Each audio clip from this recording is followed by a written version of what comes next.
የአርሴናል ደጋፊዎች በኤምሬትስ ስታዲየም በር ላይ ቪዚት ቶተናም እያሉ እየጨፈሩ ነው። በዓለም ላይ እንደ ጎረቤታቸው ቶተናም የሚጠሉት የለም።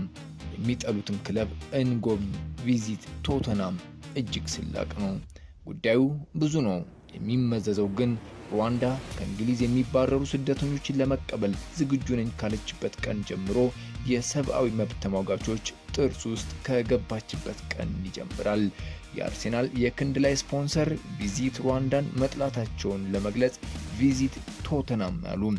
እንደውም ብናጣ ቪዚት ቶተናምን ብንለጥፍ ይሻላል ብለው ተሳለቁ። በአውሮፓ በ3 ታላላቅ ሊጎች በትልልቅ ክለቦች ቪዚት ሩዋንዳ ስፖንሰር ነው። አንደኛው ከደጋፊዎቹ ተቃውሞ ተነስቶበት የነበረ ቢሆንም ብሯን ይላል ካዝናዬ በሚል መልኩ እስከ 2028 አራዝሟል ክለቡ። አርሴናል ደግሞ ደጋፊዎችን አድምጧል። ሌላውስ?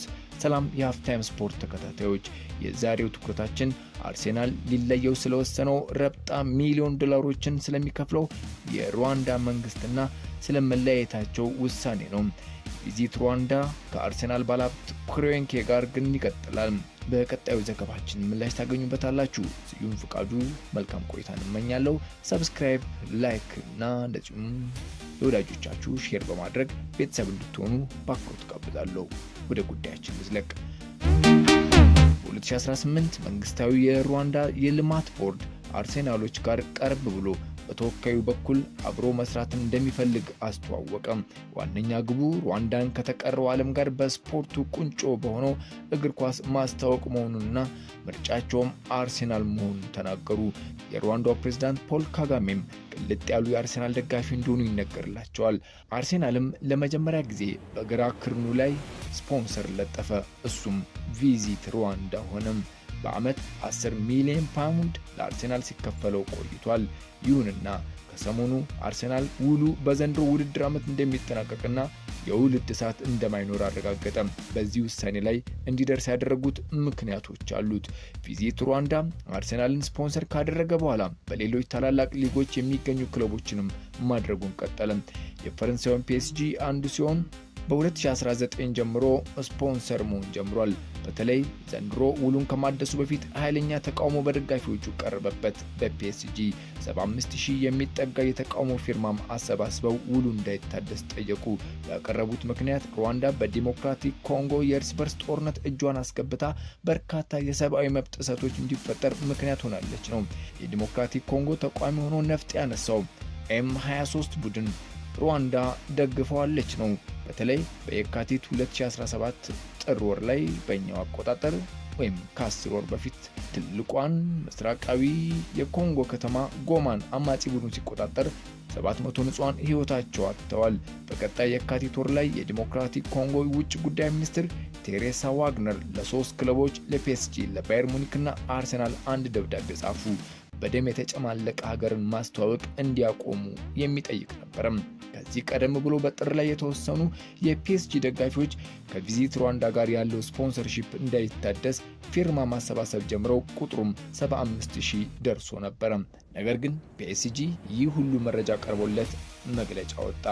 ከቪዚት ሩዋንዳ ጋር ጉዟችን ይቀጥላል አለ። ዋና ስራ አስፈጻሚው ቪክቶሪያኖ ሜሌሮ ሲናገሩ በጋራ የሩዋንዳን የባህል ሀብትና ውበት ተፈጥሮን ለማስመልከት እንረዳለን። ቀጠል አድርገውም እግር ኳስ ህዝቦችን እንደሚያቀራርብና ለበጎ ነገር እንደሚያነሳሳ ተናግረው ሩዋንዳ ለስፖርት፣ ለባህል ፈጠራና ለተሰጥኦዎች ሁሉ እንደ ብርሃን ወይም ማዕከል እንድትታይ አስተዋጽኦ እንደሚያደርጉ ተናገሩ። ስለ ደጋፊው ተቃውሞ ምንም ያሉት ነገር የለም። እስከ 28 3 ዓመት የሚቆይ ውልም ተፈራረሙ።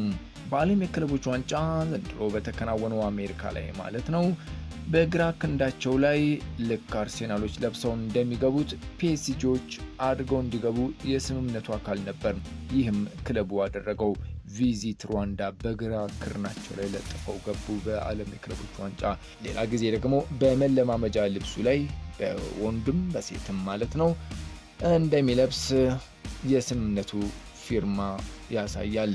ይህ ነገር ግን አርሴናል ጋር አላየሁም፣ አልሰራም። የሩዋንዳ ልማት ቦርድና የአርሴናል የማርኬቲንግ ልዑክ ድርድር ለወራት አድርገዋል። አርሰናል የ8 ዓመት ውላችን ከተጠናቀቀ በኋላ አላራዝምም አለ። በይፋዊ መግለጫም እስካሁን ለነበረን ነገር እናመሰግናለን። የሴት የወጣትና ዋናው ቡድናችን እስከ ውድድር ዓመቱ መጨረሻ በውላቸው መሰረት ስፖንሰሩን እንደሚለጥፉ አስታወቀም። ያ ማለት በዘንድሮ ውድድር ዓመት ሲጠናቀቅ ከቪዚት ሩዋንዳ ጋር ይለያያሉ። አርሰናል ይፋ ባደረገው መረጃ እንዳሳወቀው ሩዋንዳ ከፍተኛ ትርፍ በስፖንሰሩ አግኝታለች። በ2024 ላይ ወደ ሩዋንዳ 1.3 ሚሊዮን ጎብኚዎች ጎራ ማለታቸውንና ከዚህም 650 ሚሊዮን የአሜሪካን ዶላር ሀገሪቱ ገቢ ማግኘቷን ይገልጻል። በጋራ መስራት ከጀመሩበት ጊዜ አንስቶ የጎብኚ ቁጥር በ47 ከመቶ መጨመሩንም ይጠቅሳል። የሩዋንዳ መንግስት በአንጻሩ በዓመት ሲከፍል የነበረው 10 ሚሊዮን ፓውንድ ብቻ ነው። የሩዋንዳ የተፈጥሮ ሀብት በኤምሬትስ ማስተዋወቅ ከተጀመረ ጊዜ አንስቶ በተለያዩ ጊዜያት የወንድና የሴት ቡድኑ እውቅ ተጫዋቾችና አምባሳደሮች ወደ ሩዋንዳ ኪጋሊ አምርተዋል። ማቲዮ ፍላሚኒ፣ ባካሪ ሳኛ፣ ጁሪን ቲምበር፣ ዳቪድ ሉዊዝ፣ ዞኤል ካምቤል፣ ሮበርት ፔሬዝ እንዲሁም ከሴቶች አሌክስ ስኮት፣ ካትሊን ፎርድ፣ ላይ ኮዲን ወደ ኪጋሊ ካመሩና የጎሬላ ጉብኝት እንዲሁም ሌሎችንም የተፈጥሮ ሀብቶች ከጎበኙት መካከል ይገኙበታል። በዚህም ሩዋንዳ እነሱን ተጠቅማ ሀገሯን አስተዋውቃለች። የታዳጊዎች እግር ኳስ ስልጠናም ተሰጥቷል። ከምንም በላይ ሀገሪቱን ከመላው ዓለም ጋር የማስተዋወቅ ስራ በሰፊው ተከናውኗል። የአርሰናል ቦርድ እንዳስታወቀው ከአርሰናል ጋር ኮንትራት ባይታደስም በአሜሪካ ሎስ አንጀለስ የሚገኘው የስታን ክሮንኬ ስፖርትና መዝናኛ ግሩፕ ጋር ግን በጥምረት መስራታቸውን እንደሚቀጥል ይገልጻል። በዛ የስፖርት ክለብ እንዳላቸው ይታወቃል። እንዲሁም ስታዲየምም አላቸው።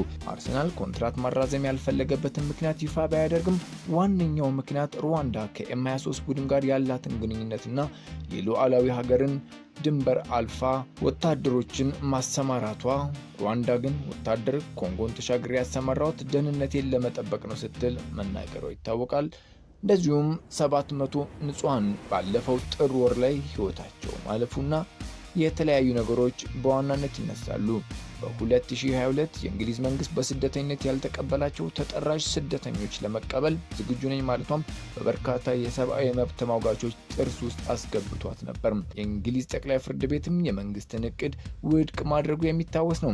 እንዲሁም ከየካቲት ወር ጀምሮ ለሩዋንዳ ይሰጥ የነበረው እርዳታ ሙሉ ለሙሉ መንግስት አቋርጧል። በዚህና በኮንጎ የተበሳጩ የአርሰናል ደጋፊዎች ባለፈው ዓመት ቪዚት ቶተናም የሚል ቢልቦርድ ላይ ጽፈው ከኤምሬትስ ውጪ አሳይተው ነበር።